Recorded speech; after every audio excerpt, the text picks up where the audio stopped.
दोस्तों नमस्कार। आज हम लोग बात करेंगे प्रायद्वीपीय पठार के बारे में। प्रायद्वीपीय पठार के दो पार्ट हमने पहले डिफाइन कर दिए हैं। आज हम बात कर रहे हैं इसके तीसरे पार्ट के। हम लोगों ने देखा था प्रायद्वीपीय पठार को दो भागों में बांटा जाता है, मध्यवर्ती उच्च भूमि और दक्कन का पठार। और मध्यवर्ती उच्च भूमि में कई ऐसे क्षेत्र हैं जिसके बारे में हमें डिफाइन करना होगा, जिनमें से सबसे पहले हमने बताया था अरावली पर्वतमाला, और दूसरा है मालवा का पठार,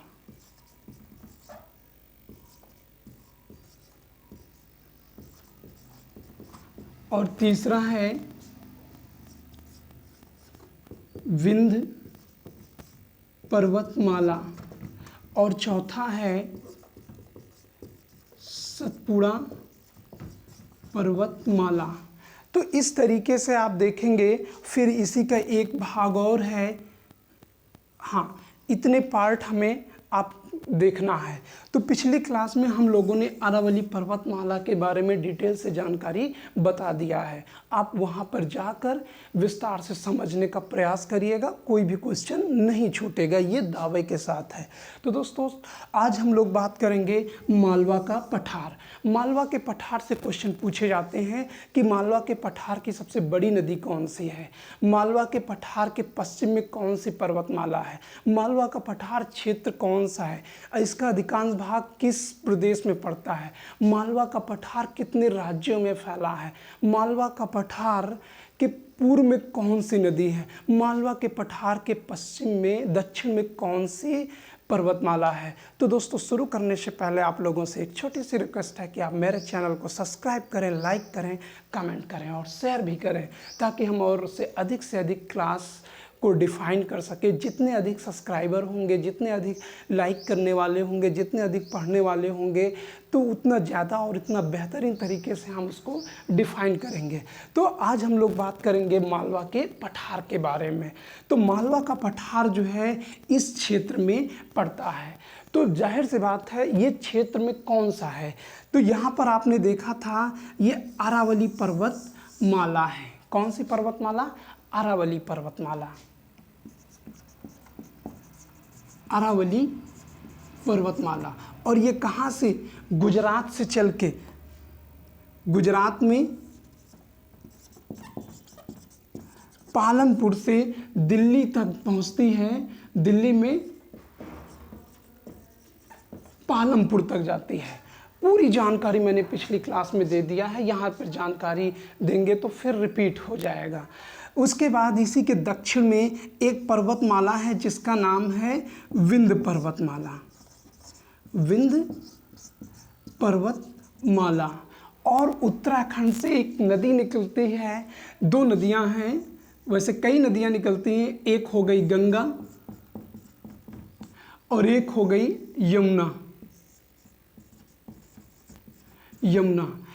और इस तरीके से यमुना इसकी पूर्वी नदी बन जाती है और ये क्षेत्र पूरा क्या कहलाता है? मालवा का पठार। अब प्रश्न पूछा जाता है मालवा का पठार का आकार क्या है। तो मालवा के पठार का जो आकार है वो कैसा है? त्रिभुजाकार है। यही क्या कहलाता है? मालवा का पठार। अब प्रश्न ये पूछा जाता है मालवा का पठार का आकार कैसा है। तो मालवा के पठार का आकार जो है त्रिभुजाकार है।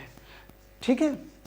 अब अगला प्रश्न पूछा जाता है मालवा के पठार के पश्चिम में कौन सी पर्वतमाला है। तो मालवा के पठार के पश्चिम में अरावली पर्वतमाला है।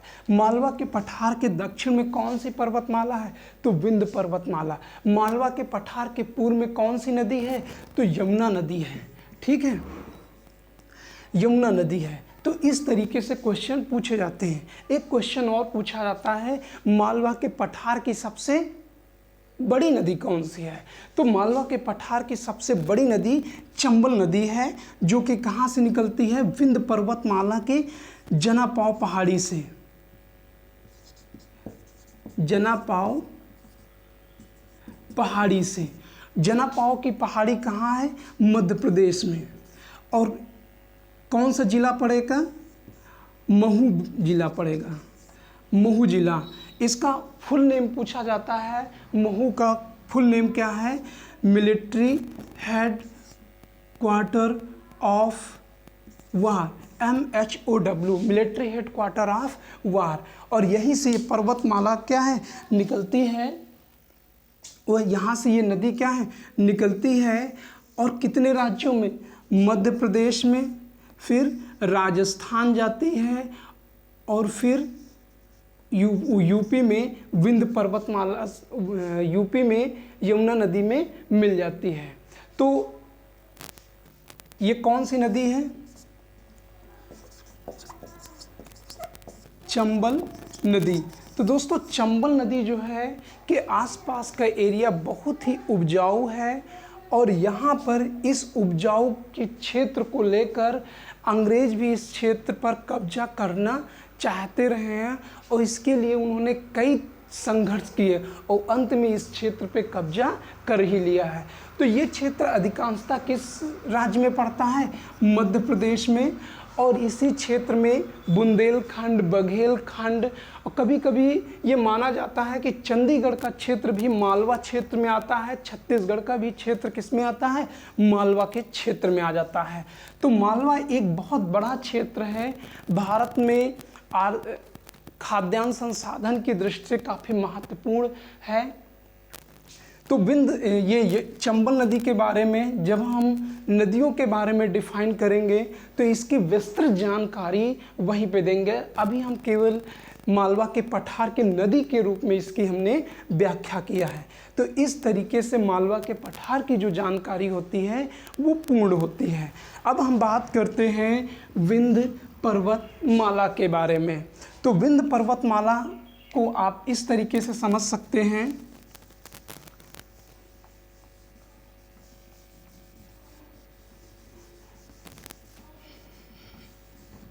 विंध्य पर्वतमाला गुजरात राज्य से शुरू होकर बिहार तक पहुंचती है। अब पूछा जाता है विंध्य पर्वतमाला कहाँ पर स्थित है? तो दोस्तों ये पर्वतमाला भारत को उत्तर और दक्षिण लगभग 2 बराबर भागों में बांटते हैं। तो प्रश्न ये पूछा जाता है वो कौन सी पर्वतमाला है जो भारत को 2 बराबर भागों में बांटती है? तो वो कौन सी पर्वतमाला है? ये विंध्य पर्वतमाला है। विंध्य पर्वतमाला, विंध्य पर्वतमाला भारत को 2 बराबर भागों में बांटती है। और ये अगला प्रश्न पूछा जाता है विंध्य पर्वतमाला कितने राज्यों में फैली है? तो हम देखते हैं ये गुजरात, मध्य प्रदेश, यूपी और बिहार। तो इस तरीके से कितने राज्यों में फैली है? ये 4 राज्यों में फैली है। अगर इनका पूर्व से पश्चिम का क्रम दे दिया जाए तो बिहार, फिर उत्तर प्रदेश, मध्य प्रदेश और फिर गुजरात। यदि पूछ लिया जाए कि विंध्य पर्वतमाला कितने राज्यों में फैली है, उनका क्रम लगाइए, तो विंध्य पर्वतमाला बिहार, उत्तर प्रदेश, मध्य प्रदेश और गुजरात, ये 4 राज्यों में फैली है। अब देखिएगा जब विंध्य पर्वतमाला गुजरात में शुरू होती है तब यहाँ पर इसको भारनेर के नाम से जाना जाता है। किसके नाम से? किसके नाम से जाना जाता है? भारनेर के नाम से जाना जाता है।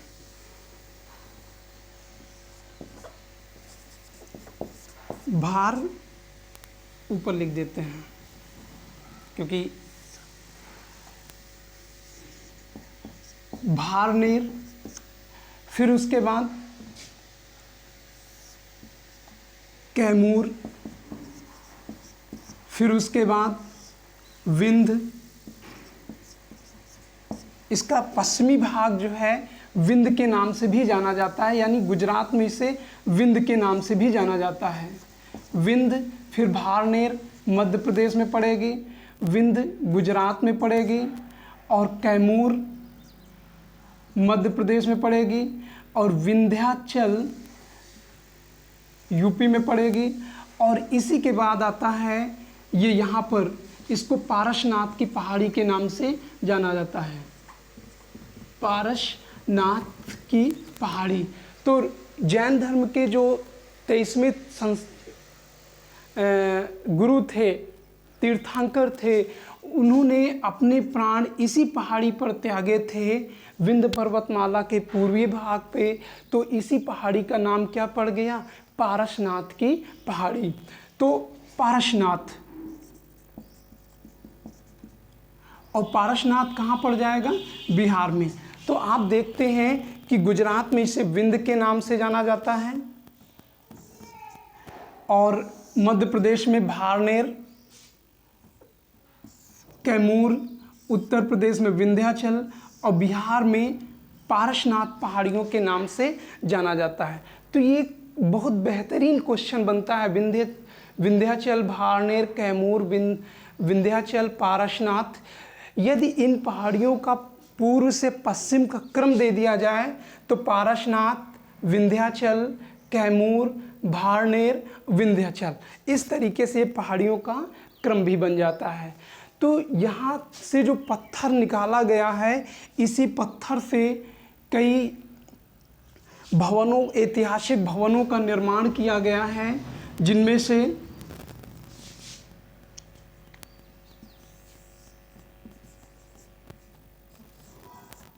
कुतुब मीनार को बनाने में जो पत्थर लाया गया है वो विंध्य पर्वतमाला से ही लाया गया है, विंध्य पर्वतमाला से लाया गया है। यहाँ के पत्थरों से कुतुब मीनार, आगरा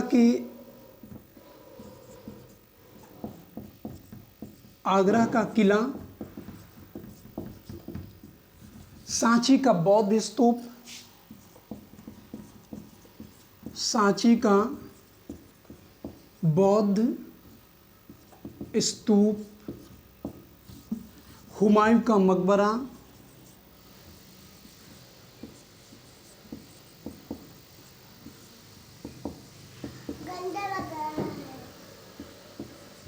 हुमायूं का मकबरा जैसी इमारतें जो है कहाँ के पत्थर से बनाई गई हैं? विंध्य पर्वतमाला के पत्थरों से बनाई गई हैं।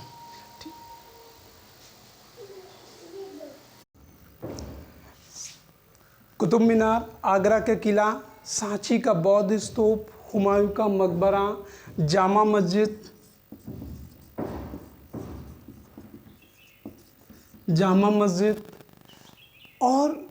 और कई ऐसी इमारतें हैं जिनका निर्माण विंध्य पर्वतमाला से लाए गए पत्थरों से हुआ है। दोस्तों, इसी के दक्षिण में एक और पर्वतमाला है जिसका नाम है सतपुड़ा पर्वतमाला। सतपुड़ा पर्वतमाला भी कई राज्यों में फैली हुई है, तो इससे क्वेश्चन पूछे जाते हैं। तो विंध्य पर्वतमाला के नीचे एक दूसरी पर्वतमाला है जिसका नाम है सतपुड़ा पर्वतमाला। क्या नाम है? सतपुड़ा पर्वतमाला। सतपुड़ा पर्वतमाला, जो सतपुड़ा पर्वतमाला है, क्वेश्चन पूछा जाता है कितने राज्यों में ये फैली हुई है। तो ये सबसे पहले आप देखते हैं गुजरात से शुरू होता है, गुजरात, फिर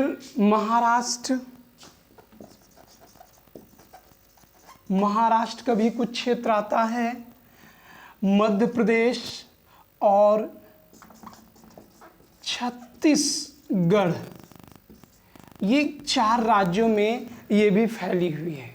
कौन कौन से? गुजरात,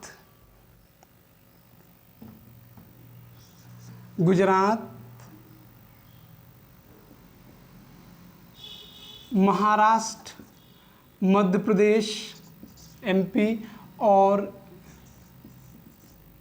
छत्तीसगढ़। तो ये 4 राज्यों में फैली हुई है। अब ये पूछा जाता है इनकी पहाड़ियों का क्रम। गुजरात में इसे राजपीपला के नाम से जाना जाता है। किसके नाम से? राजपीपला की पहाड़ी। क्वेश्चन पूछा जाता है कि सतपुड़ा पर्वतमाला की सबसे पश्चिमी पहाड़ी चोटी कौन सी है? तो वो है राजपीपला। दोस्तों राजपीपला जो है आगेट पत्थर के लिए जाना जाता है। अब आगेट पत्थर क्या होता है? तो आगेट पत्थर का उपयोग औषधि के रूप में काम करते हैं। कौन सी औषधि? तो ये हार्ट और ब्लड को क्या करते हैं? मजबूती प्रदान करते हैं। जिन बच्चों को बबल बेबी रोग होता है, यानी जो बच्चे मुंह से बुलबुले निकालते रहते हैं, उनको दवा के रूप में आगेट पत्थर प्रयोग किया जाता है। क्योंकि जिन बच्चों को बबल बेबी रोग होता है उनमें ऑक्सीजन की कमी पड़ जाती है, और ऑक्सीजन की कमी पड़ने के कारण उनकी मृत्यु भी हो सकती है। उसके बाद और कई चीज़ हैं कि इसको सर पर रखने से बुखार उतर जाता है, और इसके साथ साथ जैसे प्रसव की अवस्था में महिलाओं को के प्रयोग किया जाता है ताकि उन्हें डिलीवरी के समय उन्हें डर ना लगे। तो आगेट पत्थर के भी अपने उपयोग हैं। तो आगेट पत्थर कहाँ पाए जाते हैं? तो ये गुजरात क्षेत्र में है। ये कहाँ पर, किस पहाड़ी पे? राजपीपला की पहाड़ी पे। राजपीपला की पहाड़ी कहाँ पे है? गुजरात में है। किसका भाग है? सतपुड़ा पर्वतमाला का भाग है। उसके बाद इसकी जो अगली पर्वत चोटी है, इस पर्वत की जो अगली चोटी है राजपीपला की बात पड़ती है महादेव। और महादेव में ही स्थित है कौन सी? पंचमढ़ी नगर। कौन सी? पंचमढ़ी। और पंचमढ़ी पर स्थित है धूपगढ़। कौन सी है? धूपगढ़। तो धूपगढ़ किस लिए जाना जाता है? क्योंकि ये सतपुड़ा पर्वतमाला की सबसे ऊंची चोटी है। क्या, कौन सी है? तो क्वेश्चन ये पूछा जाता है सतपुड़ा पर्वतमाला की सबसे ऊंची चोटी कहाँ पर है? तो धूपगढ़ है, और इसकी ऊंचाई लगभग 1350 मीटर है। कितने हैं? 1350 मीटर। तो आपने देखा राजपीपला, फिर महादेव में पंचमढ़ी नगर स्थित है, और यहाँ की यानी महादेव या कह सकते हैं सतपुड़ा पर्वतमाला की सबसे ऊंची चोटी कहाँ पर है? धूपगढ़ में। अब आप समझ सकते हैं जहाँ पर धूप सबसे ज़्यादा लगेगी वो सबसे ज़्यादा ऊंची चोटी हो जाएगी। तो इसकी ऊंचाई कितनी है? 1350 मीटर। उसके बाद अगली जो पर्वतमाला पड़ती है मैकाल। अब आप ध्यान दीजिएगा, एक ऊपर हमने कैमूर बताया है। कैमूर किसका रेंज है? विंध्य पर्वत का। और मैकाल किसका रेंज है? सतपुड़ा पर्वतमाला का। तो एक बार उत्तर से दक्षिण के क्रम लगाने के लिए आया, तो आप इस क्रम को इस तरीके से समझ सकते हैं। का ऊपर आएगा, फिर म नीचे, तो कै मै। तो उत्तर में कौन सी है?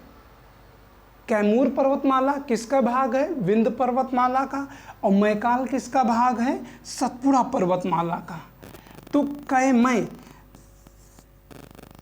ये उत्तर से दक्षिण के क्रम में पहाड़ियों को भी पूछा जाता है। तो मैकाल, और मैकाल में ही एक पर्वत है जिसका नाम है अमरकंटक। क्या नाम है? अमरकंटक। इस पर्वत का नाम है अमरकंटक। और अमरकंटक कहाँ पर है? ये छत्तीसगढ़, मध्य प्रदेश प्लस छत्तीसगढ़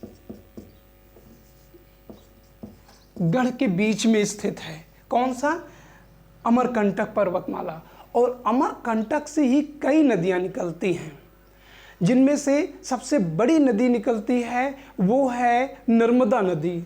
और नर्मदा नदी इसके पश्चिमी भाग से निकलकर विंध्य और सतपुड़ा के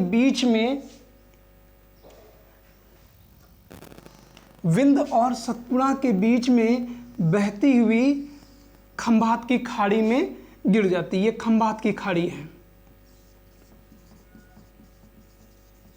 अब प्रश्न ये पूछा जाता है, नर्मदा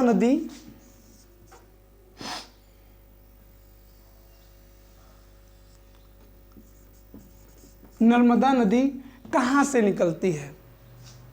तो नर्मदा नदी मैकाल के अमरकंटक पर्वत से निकलती है, अमरकंटक चोटी से निकलती है। अमरकंटक चोटी कहाँ पर है? मध्य प्रदेश और छत्तीसगढ़ के बीच में। तो ये नदी कहाँ पे गिर जाती है? खंभात की खाड़ी में गिर जाती है। इसके दूसरे भाग से सोन नदी निकलती है। कौन सी नदी? सोन नदी। और सोन नदी जाके आगे गंगा में मिल जाती। तो ये कौन सी नदी हो गई? सोन नदी। तो पूछा जाता है सोन नदी कहाँ से निकलती है? तो अमरकंटक से ही क्या है? सोन नदी निकलती है। और सोन नदी किस में मिल जाती है? गंगा में नदी मिल जाती है। इससे एक और नदी निकलती है जो छत्तीसगढ़ में होते हुए उड़ीसा की महानदी से सहायक नदी बनाती जाके। तो इस तरीके से अमरकंटक पर्वतमाला से कई नदियां निकलती हैं। तो दोस्तों, इससे जो क्वेश्चन पूछे जाते हैं, कई ऐसे क्रमिक क्वेश्चन भी पूछे जाते हैं जिनको आप अच्छे से समझ सकते हैं। तो ये आपकी क्लास कैसी लगी?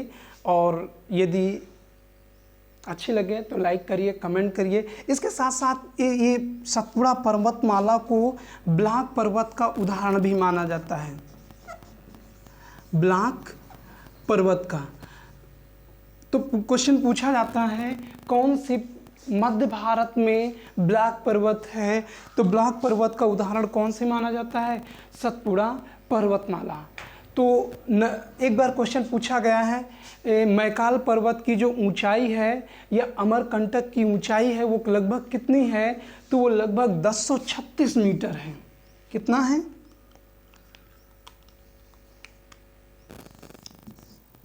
1036 मीटर।